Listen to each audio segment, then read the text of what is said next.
अरे इकलौती थी अरे हमारी,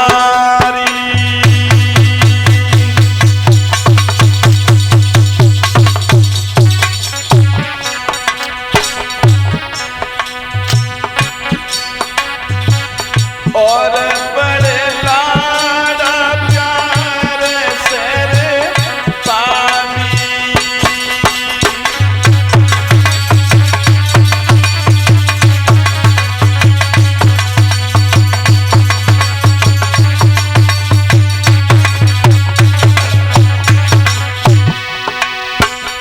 मान जा बेटा, मेरी बात मान ले। और घर दूल्हा पालने रे गिरधारी बनवारी गिरधारी,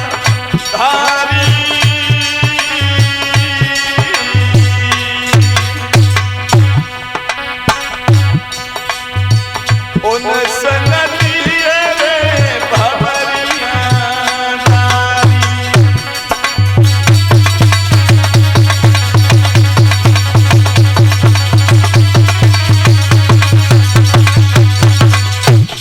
अगर रुक्मिणी का विवाह कन्हैया के साथ में हो जाएगा लाला, तो हमारा तुम्हारा मान सम्मान हो जाएगा। मेरी बात मान ले बेटा रुकुम। आज रुकुम ने अपने बूढ़े बाप की बात को ठुकरा दिया। कहने लगा तुम्हारी बुद्धि खराब हो गई है पिताजी। अगर कन्हैया दूल्हा बन के आया तो मंडप के नीचे लाशें बिछ जाएगी, लाशें। और मैं ये नहीं चाहता कि यहाँ खून खराबा हो। मैं ये नहीं चाहता कि बच्चे अनाथ हो जाएं। इसलिए तुम चुपचाप बैठो, हम जो करेंगे वो से मंजूर हो। हमारी मर्जी से शादी होगी, तुम्हारी नहीं चलेगी। आज भाई बहनों रुकुम नहीं माना, महाराज भीष्मक की बात को ठुकरा दिया। नाई और पंडित को बुलाया और कहा कि लो ये पत्र लिखा, चंदेरी के बसने वाले हमारे साले शिषपाल, आज हम और आप बराबर होने जा रहे हैं। तुमने अपनी बहन का विवाह हमारे लिए किया था, अब हम अपनी बहन का विवाह तुम्हारे लिए कर रहे हैं।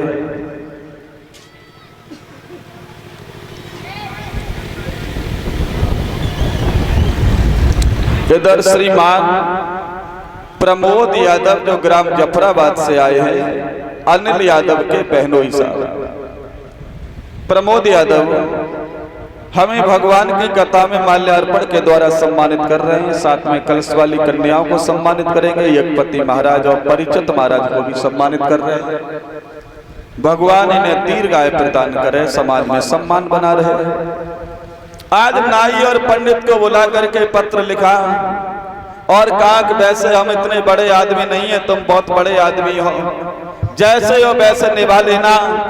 नीचे एक लाइन और लिखी है उसमें कि हमारे पिताजी की इच्छा यह है कि रुक्मिणी का विवाह द्वारका वाले कन्हैया से की जाए, लेकिन हमारी इच्छा है कि हम अपनी बहन रुक्मिणी का विवाह तुम्हारे साथ में करना चाहते हैं। और अकेले मत आना, फौजें लेकर के आना, हो सकता है कि उस विवाह में कन्हैया भी आ जाए। आज नाई और पंडित को पत्र लिख के दे दिया। नाई और पंडित पत्र लेकर के जिस समय कुंदनपुर से चले हैं, चंदेरी के बसने वाले शिषपाल के आंगन में जब पहुंचे, शिषपाल की सभा लगी हुई है। शिषपाल राज सिंहासन पर बैठा है। शिषपाल के सभा में जैसे ही सभा में पहुंचे नाई और पंडित, नाई और पंडित को आता हुआ देखा। शिषपाल कहने लगा आओ भैया, कहां से आए हो? नाई और पंडित कहने लगे हे महाराज, हम कुंदनपुर से आए हैं। अरे कुंदनपुर में तो हमारी रिश्तेदारी है। कहां पर? बोले रुकुम जो है ना, भीष्मक के बड़े बेटा, उनके लिए हमारी बहन विवाही है, वो हमारे बहनोई है। नाई और पंडित जी कहने लगे उन्होंने तो भेजा ही है हमको, उन्हीं के यहां से आए हैं, बैठो। नाई ने पत्र निकाल करके और शिशुपाल के हाथों में दिया। शिशुपाल पत्र को पढ़ने लगा। जैसे ही पत्र पढ़ा कि रुक्मिणी का विवाह हमारे साथ, सोई कहने लगा हमारे जैसे बहनोई सबको दे भगवान। धन्य हमारे जैसे बहनोई जो अपनी बहन का विवाह हमारे लिए कर रहे हैं, ऐसे बहनोई सबका को मिले। राज सिंहासन से उछल गया, नाई और पंडित को भोजन करा दिया। और जैसे ही पत्र में कुछ नीचे की ओर पढ़ा, सो चेहरा सुस्त हो गया। जैसे ही पत्र में नीचे ये पढ़ा कुआं द्वारिकाधीश का कन्हैया भी शादी में आ सकते हैं, सोई शिशुपाल उदास हो गया। सोचने लगा अगर कन्हैया आएगा तो हो सकता है झगड़ा भी होगा। फिर सोचा कोई बात नहीं, वो तो गाय चराने वाला ग्वाला है, वो मेरा बिगाड़ भी क्या लेगा। और वो आएगा, उससे 15 दिन पहले ही हम चले जाएंगे, रुक्मिणी की शादी कर लाएंगे, तो वो करेगा भी क्या। शिशुपाल खुश हो गया, कहने लगा हम धन्य हो बहनोई साहब, धन्य हो, हम शादी के लिए तैयार, दोनों हाथों से तैयार। अंदर पहुंचा, अपनी भाभी से कहने लगा भाभी जल्दी से मोहल्ला से लड़कियों को लेकर के आओ, हमें दूल्हा बनाओ। भाभी कहने लगी बेटा न तो कोई ब्याह आए न कोई लगुन का बहो, तुम दूल्हा बन के कहां जाओगे। शिशुपाल कहने लगा तुम्हें नहीं मालूम है भाभी, हमारे बहनोई रुकुम ने अपनी बहन रुक्मिणी की शादी हमारे साथ में तय कर दी है। अच्छा तुम्हारे साथ? ऐसा मुश्किल है बेटा, क्योंकि बहन की नंद और बहन की नंद पूजने के लायक होती है, उससे तुम्हारी शादी नहीं हो सकती। शिशुपाल कहने लगा पागल मत बनो भाभी, अगर ऐसे रिश्ता देके जाएंगे तो फिर शादियां भी बंद हो जाएंगी। शादी होगी तो रुक्मिणी से होगी। और तुम्हें नहीं मालूम है भाभी, रुक्मिणी देखने में इतनी सुंदर है कि घर में आ गई तो उजाला ही उजाला हो जाएगा। अंधेरे में बैठा दो अलग से चमक जाती, बहुत सुंदर है रुक्मिणी, तुम हमें दूल्हा बनाओ। भाभी समझा रही है बेटा मान जाओ शिशुपाल, मान जाओ, ऐसा हरगिज नहीं हो सकता। बहन की नंद पूजनी होती है, उसके साथ तुम शादी मत करो। लेकिन शिशुपाल कहाँ मानने वाला था। भाभी गई, मोहल्ला से लड़कियों को बुला के ले आई।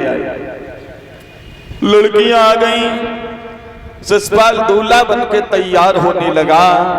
और हुआ क्या,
शिशुपाल को पटक लग गई, गिर गए।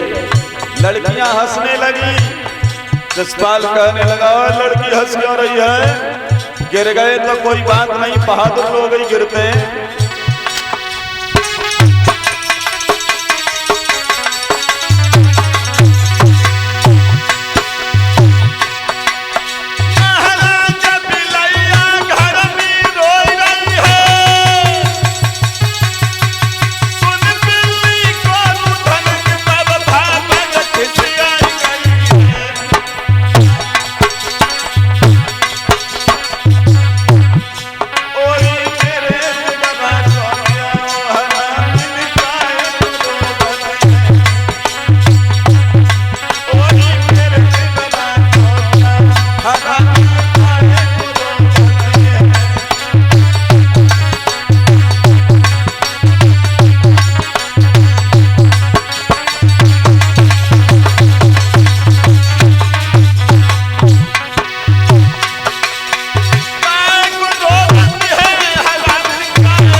सामने से चीख हो गई, पटा पर पैर रखा, पटक लग गई।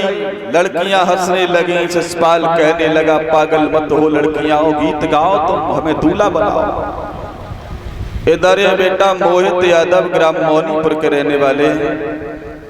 भगवान की कथा में हमें माल्यार्पण के द्वारा सम्मानित कर चुके हैं।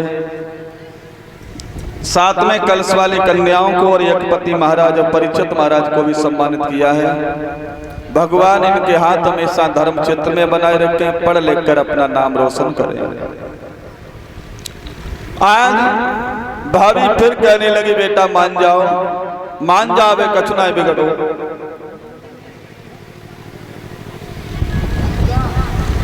इधर ये बेटा अभी यादव जो ग्राम बमरौली यहीर से आए हैं। भगवान की कथा में जो ये अनिल यादव जी के भांजे हैं, बमरौली यहीर आगरा से आए हैं। हमें भगवान की कथा में ये बेटा माल्यार्पण के द्वारा सम्मानित कर चुके हैं। भगवान ये बच्चा पढ़ लिख करके अपना समाज में नाम रोशन करे, ऐसी आशा अभिलाषा इन भक्तों के साथ में है। कलश वाली कन्याओं को और यज्ञपति महाराज और परिचित महाराज को भी सम्मानित कर रहे हैं। साथ में हमारे सभी साथियों को भी सम्मानित कर रहे हैं। आज ससपाल दूल्हा बनके तैयार हो गया, लेकिन भाभी बार बार समझा रही है, लेकिन वो नहीं मानना।